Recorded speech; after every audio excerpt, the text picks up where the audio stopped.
Hey guys, welcome back to the AR YouTube channel. और 27 मार्च 1977 दो विशालकाय प्लेन एक ही रनवे पर आ गया। पूरे एयरपोर्ट में विजिबिलिटी इतनी कम थी कि न तो प्लेन के पायलट को पता चल पाया और न ही ATC को कुछ दिखाई दे रहा था। वो बस रेडियो कॉल से दोनों प्लेन्स को गाइड कर रहे थे। तभी एक बहुत बड़ी अनहोनी हो गई। टेक ऑफ के दौरान दोनों ही प्लेन एक ही रनवे पर आ गया और हुआ एक जोरदार धमाका। दिन था 27 मार्च 1977। KLM का एक विमान बोइंग 747 एम्स्टर्डम नीदरलैंड से उड़ान भरा। प्लेन में 234 पैसेंजर्स और 14 क्रू मेंबर्स मौजूद थे। इस प्लेन को कैनरी एयरपोर्ट जाना था। कैनरी एयरपोर्ट एक आइलैंड पर बना हुआ है जहां हर रोज सैकड़ों की तादाद में लोग घूमने के लिए जाते हैं। वहीं दूसरी ओर नीदरलैंड से दूर John F Kennedy international airport New York से पैन AM बोइंग 747 उड़ान भरा। ये दोनों ही प्लेन बोइंग 747 का एक विशालकाय प्लेन है। पैन AM में 380 पैसेंजर्स और 16 क्रू मेंबर्स मौजूद थे। ये प्लेन भी कैनरी आइलैंड ही जा रहा था।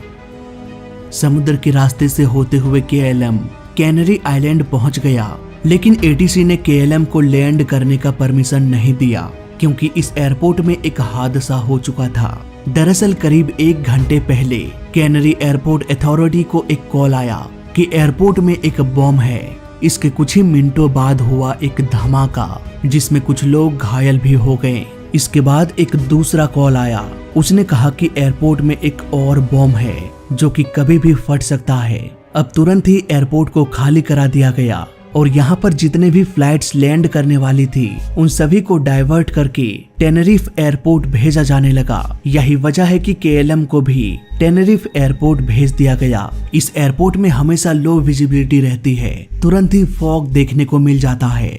यही वजह है कि इस आइलैंड के अथॉरिटीज ने यह फैसला किया कि हम एक नया एयरपोर्ट बनाएंगे साउथ की ओर। नाउ यहाँ पर आप अंदाजा लगा सकते हैं कि यहाँ पर वेदर कंडीशन इतनी खराब रहती है कि पूरे के पूरे एयरपोर्ट को शिफ्ट करना पड़ रहा है साउथ की ओर।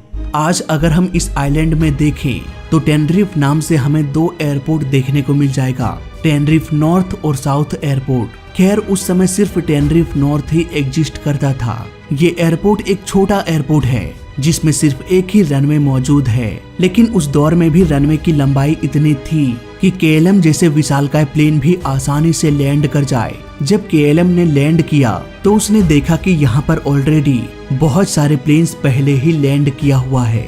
सारा पार्किंग एरिया ऑलमोस्ट फुल हो चुका है। इसलिए ATC ने कहा कि आप टैक्सी वे में ही प्लेन को खड़ा कर दीजिए।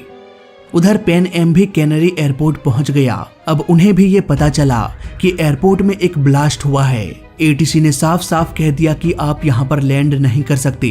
कैप्टन ने कहा कि कोई बात नहीं, हमारे पास 2 घंटे का एक्स्ट्रा फ्यूल है, हम होल्डिंग पैटर्न को फॉलो कर लेते हैं। होल्डिंग पैटर्न कहने का अर्थ ये है कि जब तक लैंडिंग क्लियरेंस नहीं मिल जाता तब तक हम प्लेन को एयरपोर्ट के चारों ओर उड़ाते रहेंगे।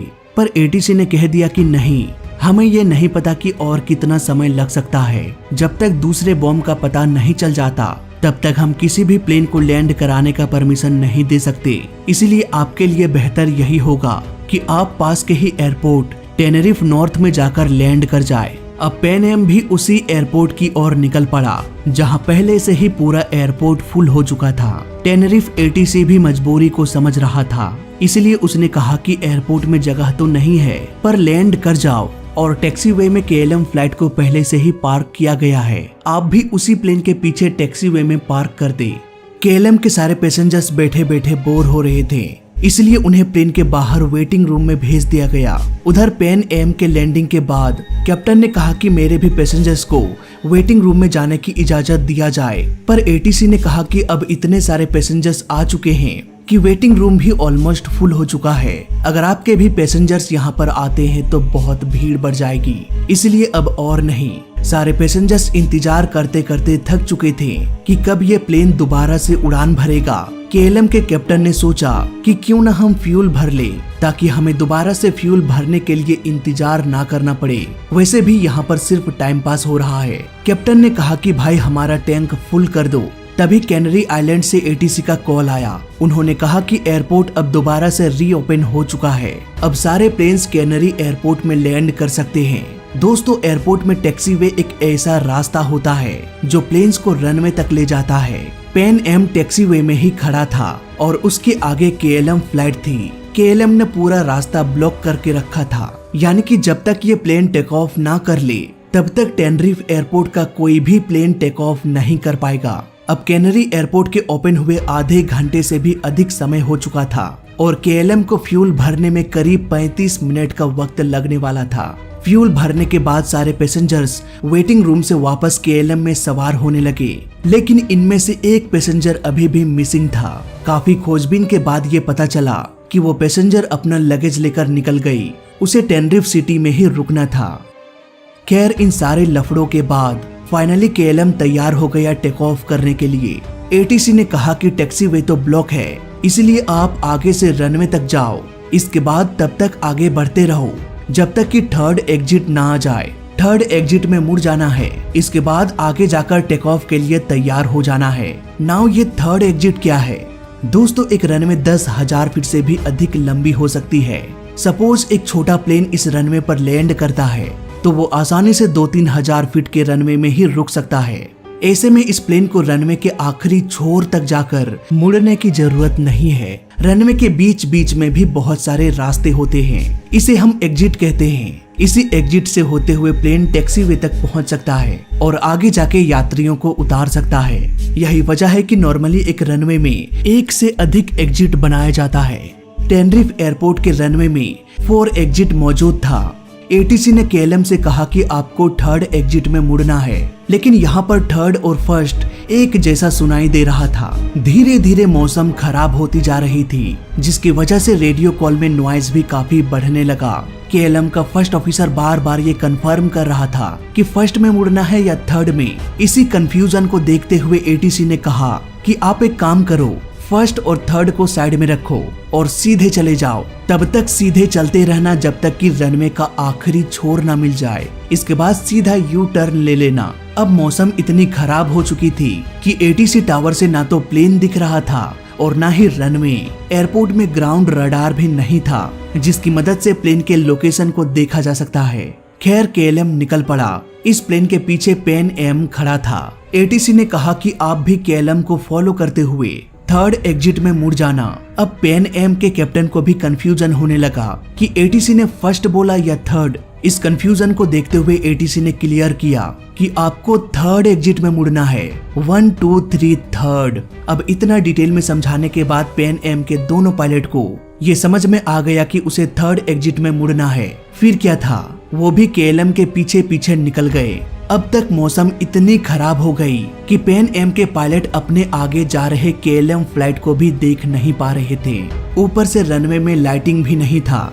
कुछ ही देर में केएलएम रनवे पर यू टर्न लेके टेक ऑफ करने के लिए तैयार हो गया, जबकि पैन एम धीरे धीरे रनवे में रन करते करते 2 एग्जिट को पार करते हुए थर्ड एग्जिट में मुड़ना था। पर कम विजिबिलिटी के कारण पायलट थर्ड एग्जिट को देख नहीं पाया और वहां से आगे निकल गया। पायलट आसानी से फर्स्ट एग्जिट और सेकंड एग्जिट को देख सके, इसके लिए बोर्ड भी लगा हुआ था। लेकिन थर्ड एग्जिट में जहां पैन एम को मुड़ना था वहां पर कोई भी बोर्ड या मार्क नहीं लगा हुआ था। ऊपर से विजिबिलिटी भी बहुत कम थी। यही वजह है कि पैन एम के पायलट ने थर्ड एग्जिट को भी पार कर दिया। उधर केएलएम टेक ऑफ चेकलिस्ट को चेक करके टेक ऑफ करने के लिए तैयार हो गया। कैप्टन थ्रस्ट लीवर को बढ़ाने लगा। तभी फर्स्ट ऑफिसर ने कहा कि सर वेट, अभी हमें एटीसी ने टेक ऑफ क्लियरेंस नहीं दिया है। इतना कहते हुए फर्स्ट ऑफिसर ने रेडियो कॉल करके एटीसी से कहा कि sir we are ready for take off and waiting for ATC clearance. Now यहाँ पर नोटिस करने वाली बात ये है कि फर्स्ट ऑफिसर ने 2 लाइंस को एक बार में कहा, We are ready for takeoff and waiting for ATC clearance. If the plane is ready for takeoff, अगर कोई प्लेन टेक ऑफ करने के लिए तैयार हो जाता है तो यहाँ पर एटीसी ये बताता है कि आपको टेक ऑफ के बाद कितने एल्टीट्यूड पर जाना है और किधर मुड़ना है। अगर पायलट सिर्फ एक लाइन बोलता कि वेटिंग फॉर ATC क्लियरेंस, तब सिंपली ATC ये बताता कि आपको टेक ऑफ करना है या रुकना है, लेकिन फर्स्ट ऑफिसर ने 2 लाइंस को एक साथ बोला। अब ATC ने समझा दिया कि आपको टेक ऑफ करके किधर जाना है, पर ATC ने दूसरे लाइन का जवाब नहीं दिया कि टेक ऑफ करना है या नहीं। फर्स्ट ऑफिसर ने फिर से पूछा, now we are at take off. इस लाइन को सुनकर ATC ने समझा कि KLM टेक ऑफ पोजीशन में है, जबकि पायलट के कहने का मतलब ये था कि we are taking off, not at take off position. KLM का ये लाइन ATC और पैन एम के पायलट ने भी सुना। ATC ने कहा कि okay, stand by for take off, I will call you, मतलब कि जब तक मैं ना बोलूं तब तक वेट करो। ठीक उसी समय पैन एम के पायलट ने भी रिप्लाई किया, now we are still taxiing down the runway, the clipper 1736। अब क्योंकि दोनों ने KLM को एक साथ रिप्ले किया, इसलिए दोनों का वॉइस मिक्सअप हो गया और KLM के पायलट को ओके के अलावा और कुछ भी समझ में नहीं आया। एक बार इन बातचीत को एक सीक्वेंस में सुन के देखते हैं। Now we are at take off, okay, now stand we by are for still takeoff, taxiing I down will the call runway, you। The clipper 1736। नाउ आप भी साफ साफ सुन सकते हैं, यहाँ पर सिर्फ ओके वर्ड सही से सुनाई दे रहा है। Okay, now stand we by are for still takeoff, taxiing I down will the call runway, you। The clipper 1736। ATC ने कहा कि वेट करो। पैन एम ने कहा कि भाई अभी भी हम रनवे पर हैं, पर KLM के पायलट को कुछ भी समझ में नहीं आया और इस तरह से उन्होंने एक बहुत ही जरूरी मैसेज को मिस कर दिया। फॉग इतनी अधिक बढ़ चुकी थी कि ATC, KLM और पैन एम कोई भी एक दूसरे को देख नहीं पा रहा था। सिर्फ ओके सुनकर KLM के पायलट ने ये सोच लिया कि हमें टेक ऑफ क्लियरेंस मिल चुका है। उन्होंने थ्रस्ट लीवर को आगे बढ़ाया, ब्रेक को रिलीज किया। इसके बाद धीरे धीरे प्लेन स्पीड पकड़ने लगा। ATC को अभी भी ये लग रहा था कि KLM अभी वेट कर रहा है और पैन एम अभी भी रनवे पर टैक्सिंग कर रहा है। इसलिए उन्होंने पैन एम से कहा कि जब आपका क्लियर हो जाएगा तब हमें बताना। पैन एम के पायलट ने कहा कि ओके, क्लियर करके बताता हूँ। इन दोनों की बातचीत को KLM के पायलट ने भी सुन लिया। KLM के पायलट भी अब हैरान हो गए कि क्लियर करके बताता हूँ इसका क्या मतलब? क्या पैन एम अभी भी रनवे पर टैक्सिंग कर रहा है? दोनों पायलट हैरान होकर पैन एम से पूछा कि क्या आप अभी भी रनवे पर ही हैं? पैन एम ने कहा कि ओ यस, अभी भी हम रनवे पर टैक्सिंग कर रहे हैं। ये बात कहते ही KLM का फ्लाइट पैन एम के बेहद नजदीक आ गया, इतना नजदीक कि KLM के पायलट आसानी से रनवे के बीच खड़े पैन एम को साफ साफ देख पा रहे थे। प्लेन इतना स्पीड पकड़ चुका था कि इसे अब रोक पाना इम्पॉसिबल हो गया। तुरंत ही कैप्टन ने थ्रस्ट को फुल कर दिया और योक को जोर से खींचने लगा ताकि प्लेन जल्दी से टेक ऑफ हो जाए। प्लेन का टेल रनवे से रगड़ खाने लगा। प्लेन हवा में तो उठ गया, पर इतना ऊपर उठ नहीं पाया कि वो पैन एम के ऊपर से उड़कर निकल जाए। फाइनली हुआ एक जोरदार धमाका। दोनों प्लेन एक दूसरे से टकरा चुके थे। एक विशाल आग का गुब्बार उठा। KLM पैन एम के ऊपरी छत को तोड़ते हुए आगे की ओर निकल गया। देखते ही देखते पूरा रनवे एक विशाल आग के गोले में बदल गया। प्लेन के जलते हुए टुकड़े करीब 1000 फीट के दायरे में फैल गया। पैन एम के अगले सीट में बैठे पैसेंजर्स अभी भी सही सलामत थे, पर कॉलिजन के कारण सारा डोर जाम हो चुका था, इसलिए कोई भी यात्री बाहर नहीं निकल पा रहा था। सारे जिंदा यात्री रेस्क्यू टीम का इंतजार करते रहे, पर कोई भी आने का नाम नहीं ले रहा था। उधर KLM के पायलट भी होश में ही थे। उन्होंने नोटिस किया कि अब भी प्लेन का सारा इंजन रनिंग कंडीशन में है। ऐसे में कोई अगर भागते हुए इंजन के पास से गुजरेगा तो हो सकता है वो इंजन में शक हो जाए। इसलिए पायलट ने जैसे ही इंजन के स्विच को ऑफ करने के लिए ऊपर की ओर देखा तो उनके भी होश उड़ गए। ऊपर का छत ही गायब हो चुका था। खैर 2 मिनट के बाद इंजन अपने आप बंद हो गया। आग धीरे धीरे बढ़ती जा रही थी। उधर रेस्क्यू टीम घने कोहरे में ये देख भी नहीं पा रहे थे कि जाना किधर है। KLM ने अभी अभी अपना टैंक फुल कराया था, इसलिए KLM में भीषण आग लग गई। रेस्क्यू टीम इसी आग की चमक को फॉलो करते हुए KLM की ओर निकल पड़े। फायर फाइटर की गाड़ियां भी फॉग में धीरे धीरे चल रही थी, क्योंकि ड्राइवर को ठीक से दिखाई भी नहीं दे रहा था। उन्हें ये डर था कि कहीं ये गाड़ी कोई घायल पैसेंजर के ऊपर न चढ़ जाए। जब बचाव दल KLM के पास पहुंची तो प्लेन के टूटे मलबे और आग को देखकर ही ये समझ गए कि यहाँ पर कोई भी नहीं बचा होगा। उधर पैन एम की किस्मत थोड़ी अच्छी थी। प्लेन के अगले हिस्से में बहुत सारे लोग जिंदा थे। किसी तरह से पैसेंजर्स टूटे रूफ में चढ़कर बाहर निकलने में कामयाब भी हो रहे थे। इस हादसे में केएलएम के सारे पैसेंजर्स और क्रू मेंबर्स मारे गए, सिवाय एक के जिसने दोबारा से प्लेन में बैठने के लिए मना कर दिया था और वो टेनरिफ सिटी में ही रुक गया था। उधर पैन एम में मौजूद 396 लोगों में से 335 लोग मारे गए। सिर्फ 61 लोगों की ही जान बच पाई, जिनमें से दोनों पायलट और फ्लाइट इंजीनियर भी शामिल थे।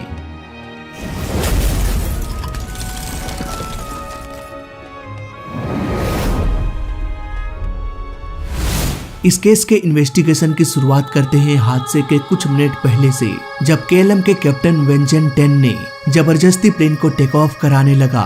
तब फर्स्ट ऑफिसर ने ये समझाया कि सर हमें एटीसी के द्वारा टेक ऑफ क्लियरेंस नहीं मिला है। एटीसी ने कभी भी नहीं कहा कि क्लियर फॉर टेक ऑफ। फिर भी केएलएम के कैप्टन ने टेक ऑफ करा दिया। प्लेन के फ्यूल टैंक को अभी फुल कराया गया था, जिससे प्लेन का वजन 45 टन बढ़ गया और ये प्लेन जल्दी से टेक ऑफ नहीं कर पाया। एयरपोर्ट में ग्राउंड रडार भी मौजूद नहीं था। इस ग्राउंड रडार को SMR यानी कि सरफेस मूवमेंट रडार भी कहते हैं। इस रडार के मदद से कम विजिबिलिटी, इवन रात को भी एटीसी आराम से देख सकता है कि रनवे के किस हिस्से में कौन सा प्लेन या गाड़ी मौजूद है। पर अफसोस ये रडार टेनरिफ एयरपोर्ट में मौजूद नहीं था। इस हादसे में बहुत सारी ऐसी छोटी छोटी गलतियां हुई, बहुत सारे ऐसे वर्ड्स और सेंटेंस का यूज किया गया जिसे एविएशन में यूज नहीं करना चाहिए था। यही वजह है कि इतना बड़ा हादसा हो गया। इसीलिए इस हादसे के बाद बहुत सारे बदलाव किया गया, जैसे कि टेक ऑफ वर्ड का इस्तेमाल सिर्फ तभी करना है जब प्लेन को टेक ऑफ की मंजूरी देनी हो या फिर टेक ऑफ कैंसिल करना हो, जैसे कि clear for take off, cancel take off clearance. सिर्फ 2 ही कंडीशन में टेक ऑफ वर्ड का इस्तेमाल करना है। इसके अलावा जब कभी भी टेक ऑफ वर्ड यूज करना हो तो उसके जगह पर डिपार्चर यूज करना है, जैसे कि रेडी फॉर डिपार्चर। हादसे के बाद स्टैंडर्ड फ्रेज का यूज करना जरूरी घोषित कर दिया गया, मतलब कि जो भी बोलना है स्पष्ट बोलो और एविएशन की लैंग्वेज में बोलो। ऐसा नहीं कि we are at take off बोल के निकल पड़ो। एटीसी को भी आदेश दिया गया कि आप सब शॉर्ट वर्ड का इस्तेमाल ना करें, जैसे कि ओके, यस, नो, रोजर। ये सब वर्ड आप नहीं बोल सकते। घटना के 1 साल बाद टेनरिफ एयरपोर्ट में ग्राउंड रडार भी लगा दिया गया। इवन एक दूसरा टेनरिफ एयरपोर्ट टेनरिफ आइलैंड के साउथ में बन रहा था, उसे भी घटना के 1 साल बाद कंप्लीट कर दिया गया। आज ऑलमोस्ट सारे इंटरनेशनल फ्लाइट्स टेनरिफ साउथ में जाकर लैंड करती है, न कि टेनरिफ नॉर्थ में, जहां पर तुरंत ही विजिबिलिटी लो हो जाती है। टेनरिफ साउथ का वेदर अच्छा रहता है। आज अगर हम इस आइलैंड में देखें तो हमें टेनरिफ नाम से 2 एयरपोर्ट देखने को मिल जाएगा। इस हादसे में मारे गए लोगों के रिलेटिव्स आज भी टेनरिफ सिटी आते हैं अपनों को श्रद्धांजलि देने के लिए। वो अपने जिसे दोबारा वो कभी मिल ना सके, दोबारा कभी देख ना सके, आखिरी वक्त में अलविदा भी नहीं कह पाया। आज भी ये हवाएं सुकून दे जाती है, मानो इन्हीं वादियों में कोई अपना रहता हो। इस हादसे में मारे गए सभी लोगों के नाम आज भी यहाँ पर अंकित है।